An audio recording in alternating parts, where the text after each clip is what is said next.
চা তৈরি হওয়ার আগেই মাত্র 10 মিনিটে বিস্কুট তৈরি করে নিন। প্রিয় দর্শক, আসসালামু আলাইকুম। Welcome back to my channel delicious cooking by Tahira. বরাবরের মতো আবারও হাজির হয়ে গেলাম নতুন একটি রেসিপি নিয়ে।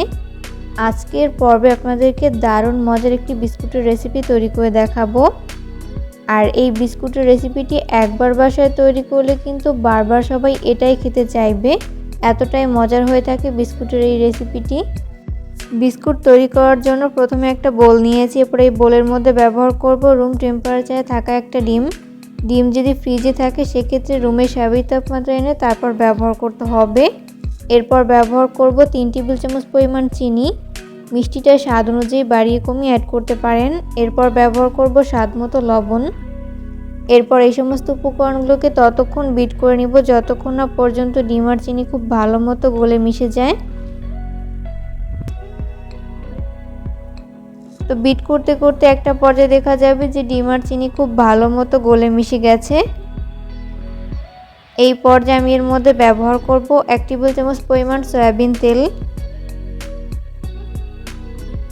এরপর ব্যবহার করব হাফ চামচ পরিমাণ কালো জিরা।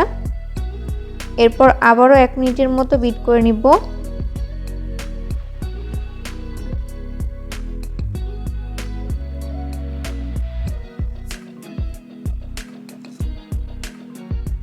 তো এই পর্যায়ে মিশিয়ে নেওয়া হয়েছে। এরপর আমি এর মধ্যে ব্যবহার করব 1 কাপ পরিমাণ ময়দা। চাইলে ময়দার পরিবর্তে আটাও ব্যবহার করতে পারেন।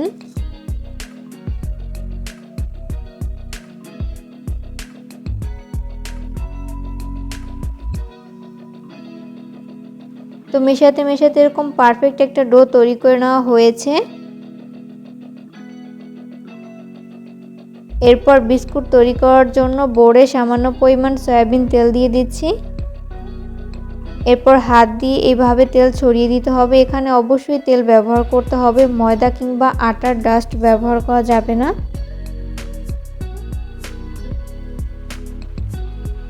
এরপর ওই ডোটাকে নিয়ে হাত দিয়ে এইভাবে একটু প্রেস করে নিচ্ছি। এরপর বেলনির সাহায্যে আমি মিডিয়াম পুরুত্বের একটা রুটি বেলে নিব।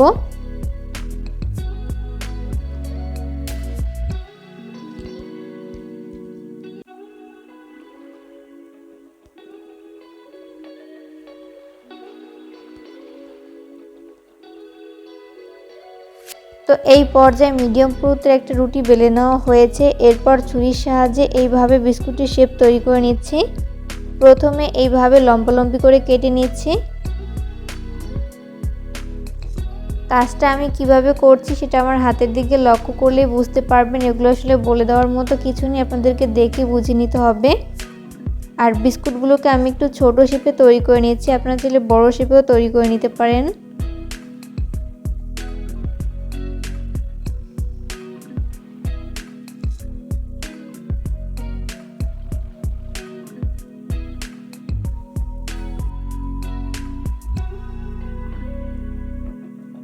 তো এই পর্যায়ে বিস্কুটের শেপগুলোকে কেটে নেওয়া হয়েছে।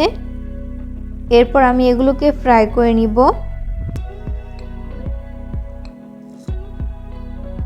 বিস্কুটগুলোকে ফ্রাই করার জন্য চুলায় একটা ফ্রাই প্যান বসিয়ে দিয়েছি। এরপর যথেষ্ট পরিমাণ সয়াবিন তেল দিয়ে দিয়েছি। তেল যখন মিডিয়াম আঁচে গরম হবে ওই পর্যায়ে আমি একটি একটি করে বিস্কুটের শেপ দিয়ে দিচ্ছি।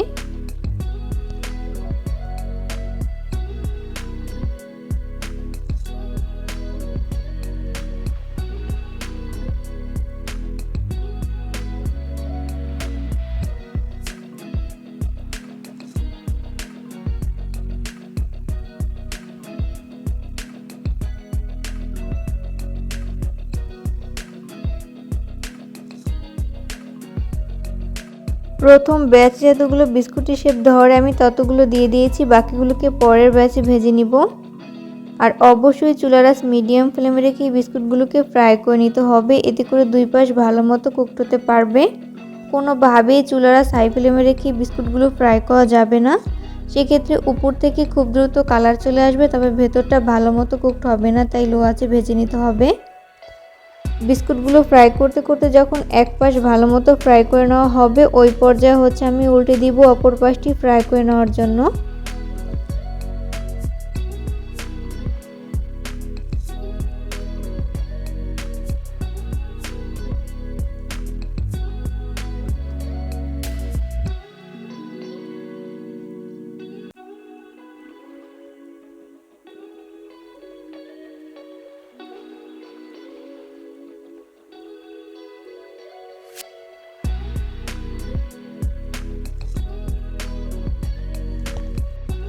উল্টে পাল্টে বিস্কুটগুলোর যখন দুই পাশ খুব ভালো করে ভেজে নেওয়া হবে ওই পর্যায়ে হচ্ছে আমি তেল ঝরিয়ে তেল থেকে উঠিয়ে নিব।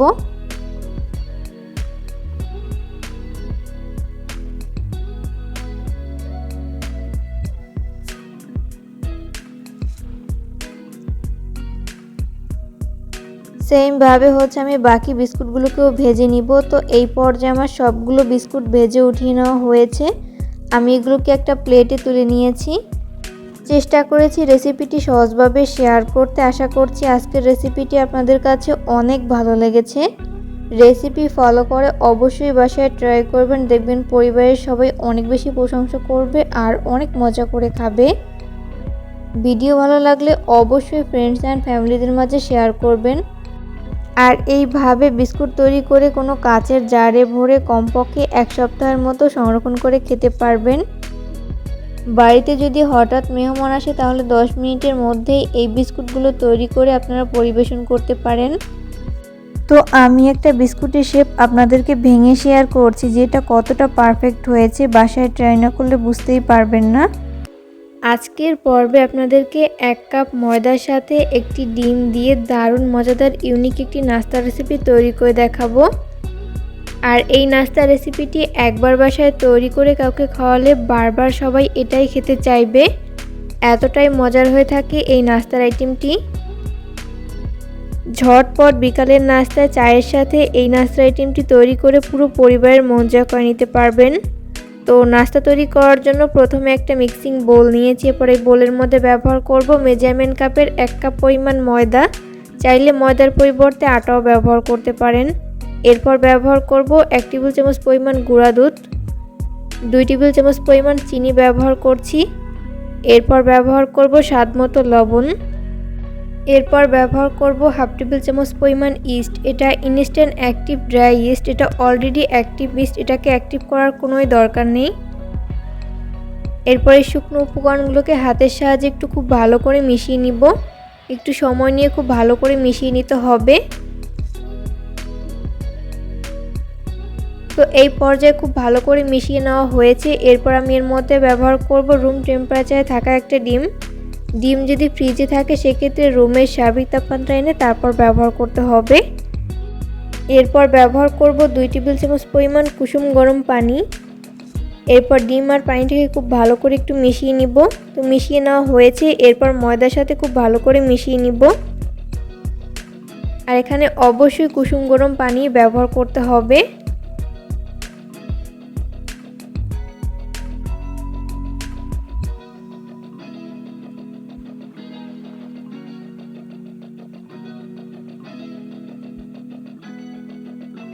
তো এই মিশ্রণটি মাখাতে মাখাতে যখন কিছুটা পানির প্রয়োজন হবে ওই পর্যায়ে সামান্য পরিমাণ পানি ব্যবহার করতে হবে। তো আমি আরও 2 টেবিল চামচ পরিমাণ পানি ব্যবহার করছি।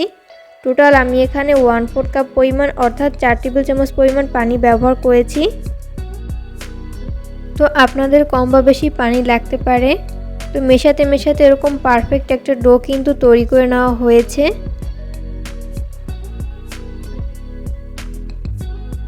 এরপর আমি এর মধ্যে 1 চা চামচ পরিমাণ সয়াবিন তেল দিয়ে দিচ্ছি। এরপর আবারও খুব ভালো করে মিশিয়ে নিচ্ছি।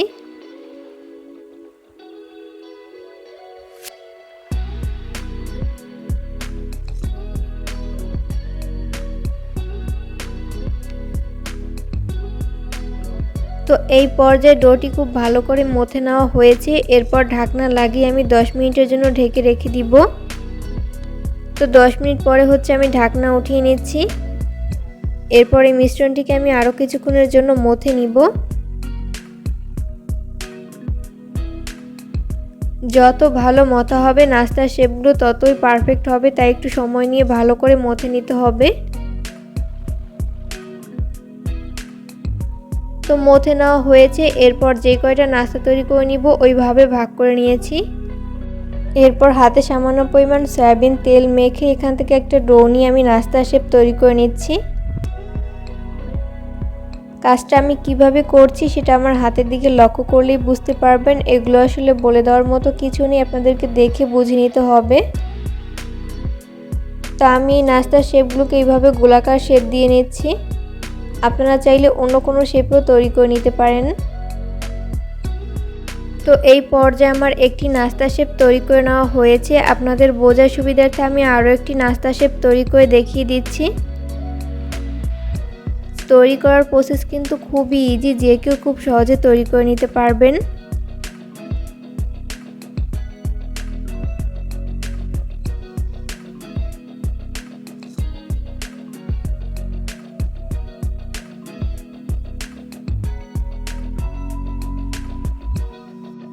তো এই পর্যায়ে আমার সবগুলো নাস্তা শেপ তৈরি করে নেওয়া হয়েছে। এরপর এর উপরে সামান্য পরিমাণ সাদা তিল দিয়ে দিচ্ছি। এটা অপশনাল, চাইলে বাদ দিতে পারেন, তবে তিল দিলে এই নাস্তা শেপগুলো দেখতে অনেকটাই সুন্দর লাগে।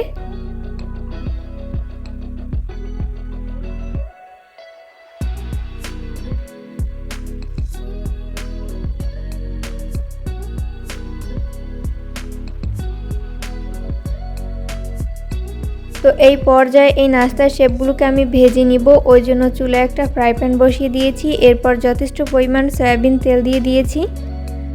তেল যখন মিডিয়াম আঁচে গরম হবে ওই পর্যায়ে আমি একটি একটি করে নাস্তার শেপ দিয়ে দিচ্ছি।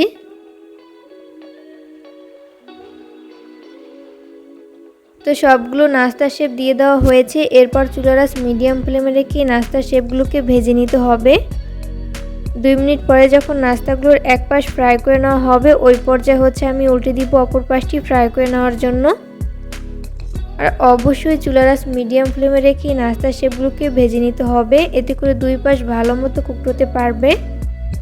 কোনোভাবেই চুলার আঁচ হাই ফ্লেমে রেখে নাস্তার শেপগুলো ফ্রাই করা যাবে না, সেক্ষেত্রে উপর থেকে খুব দ্রুত কালার চলে আসবে, তবে ভেতরটা ভালো মতো কুকড হবে না, তাই লো আঁচে ভেজে নিতে হবে। তো উল্টে পাল্টে নাস্তার শেপগুলো যখন দুই পাশ গোল্ডেন ব্রাউন কালার করে ভেজে নেওয়া হবে ওই পর্যায়ে আমি নাস্তার শেপগুলোকে তেল ঝরিয়ে তেল থেকে উঠিয়ে নিব। নাস্তাগুলোকে ভেজে আমি একটা নাস্তার প্লেটে তুলে নিয়েছি। চেষ্টা করেছি রেসিপিটি সহজভাবে শেয়ার করতে। আশা করছি বরাবরের মতো আমার আজকের রেসিপিটিও আপনাদের কাছে সহজ এবং ভালো লেগেছে। রেসিপি ফলো করে অবশ্যই বাসায় ট্রাই করবেন, দেখবেন পরিবারের ছোট থেকে বড় সবাই অনেক বেশি পছন্দ করবে আর অনেক মজা করে খাবে। বিশেষ করে বাচ্চারা অনেক বেশি পছন্দ করবে। আর এই নাস্তার আইটেমটি একবার বাসায় তৈরি করলে কিন্তু বারবার তৈরি করার রিকোয়েস্ট আপনার কাছে আসতেই থাকবে, এতটাই মজার হয়ে থাকে এই নাস্তার আইটেমটি। ভিডিও ভালো লাগলে লাইক, কমেন্ট এবং শেয়ার করতে একদমই ভুলবেন না। পরবর্তী ভিডিও দেখার আমন্ত্রণ জানিয়ে আজকের মতো এখানেই বিদায় নিচ্ছি। সবাই অনেক বেশি ভালো থাকবেন। আল্লাহ হাফেজ।